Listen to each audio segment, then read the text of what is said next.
Sylvia was very tired already when she returned home from work, so she certainly wasn't ready for this. Upon entering the room, there stood a pile of boxes with tape on them, all mailed to her from a friend from Germany, with a card attached saying, "I will see you soon, my darling." Sylvia glared at the pile of boxes. Isn't that just like Jed? Send me a stack of cartons and expect them full when he swans in from Europe. The very place he decided to take his mistress. Again. The question that plagued Jasmine, Jed's wife and the woman he truly loved, was whether or not this mistress really existed, or like a long line of mistresses before her, was just a figment of Jed's dubious imagination. So, naturally, Jasmine does what she does every time. She searches for answers, or for anything resembling the truth amongst the cacophony of Jed's mixed-up words and disorderly lifestyle. Well, Jasmine anxiously went through Jed's office, which was chaotic and in disarray at the best of times. She just sat there and pondered. What was his relationship with Sylvia? She worked frantically now, the mystery of Sylvia preying on her mind, until at last, tearing through the last of Jed's drawers, she found it. The crumpled red frilly lace of panties in Jed's size. As Jasmine brought the panties to her nose, daring to detect Jed's unmistakable scent, there came a knock at the door. Startled, she shoved the panties back into the desk drawer and grabbed her face mask just as they burst through the door. "Who are you? And what are you doing in Mr. Willoughby's office?" the security guards asked accusingly. Quickly composing herself, Jasmine stood up and fixed her steely gaze at the guards. A sudden bang distracted the guards, and Jasmine knew she had to act quickly. What was that? It's time to get skippy.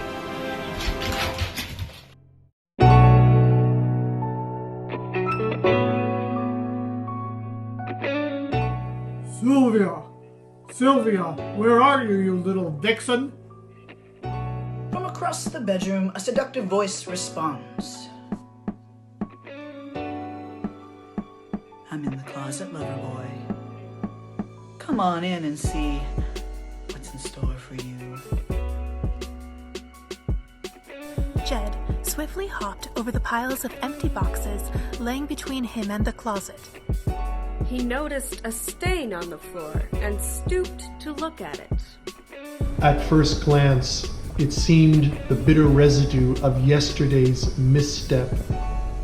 But upon closer inspection, the hue spoke of something to be treasured. Jasmine did not dare even breathe as she stood quietly outside the room with one eye closed and the other peering intently at Jed through a tiny crack in the bedroom door. Jed quickly bends down to take a closer look at the stain. "Oath my back," he says. I guess that's what you get for having too much sweet alien say. He's cut off as Jasmine spills into the bedroom after having lost her balance while spying on him. They look at each other with wide, shifty eyes and yell nothing reflexively in tandem as if that'll rid them of a weighty guilt. Then, in the quiet and in her heightened state, Jasmine hears something in the other room. A shuffling, shifting. They eyed each other suspiciously. And then they lunged towards the bedroom door. Jasmine made it there first, followed by Jed. Hearing the commotion, Sylvia waddled quickly from her hiding spot in the closet and flung herself at Jasmine's chest. It was a flurry of feathers and pain. Sylvia pulled her beak from Jasmine's bleeding neck and screeched, "You don't even deserve to look at his cock-a-doodle-doo!" Jasmine extricated herself from her attacker and ran down the hallway, slick with blood, and pulled out her cell phone. She wasn't about to take this lying down. She was out of breath, yet determined as she tried to type in the number of Mick, a local wildlife guy who helped her and Jed get a rabid raccoon out of their basement last year. It would appear as though she would require his services once again. That goddamn bird has got to go. Worried, he reached out and gathered her into his arms, wiping away the blood. No one got between him and his one true love, no matter their species. Her wings spread wide as he embraced her, and blood soaked his clothes, his hair, filled his nostrils. Her beak was bruised at the tip now, but she glowed with beauty in his eyes. His heart doubled in size, and he moved to kiss her, but their passion was interrupted, as seemed to be their fate. A curse on the cruel timing of their love, he thought pitifully to himself. The lovers' embrace had been short-lived. Jed now found himself sprawled on the ground, his jealous wife Jasmine's foot squarely and fiercely upon his neck. Jasmine knew there was only one bullet left in the chamber, as she carefully took aim at the slucky bird. Suddenly, without any warning, Jasmine begins gagging and regurgitating fiercely.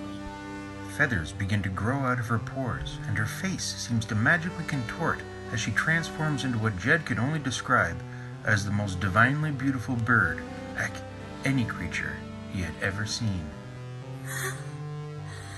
Well, she's crossing over. She's crossing over to where the wild things thrive, and soon she'll be free. Free from this petty human concerns. She arced back and let out an ear-piercing screech. Jed and Sylvia held each other and stared with horror into Jasmine's beady eyes, for they knew that their fates were sealed. As Jasmine's beak began to take shape, they could hear her utter these words. The time for judgment has arrived. Jed and Sylvia's eyes widened. Jasmine's beak was fully developed now. She lunged in their direction. Jed gasped and slowly backed away from the two bird ladies, but Sylvia just strutted in a circle around the transforming, grief-stricken Jasmine, all the while preening her chest feathers.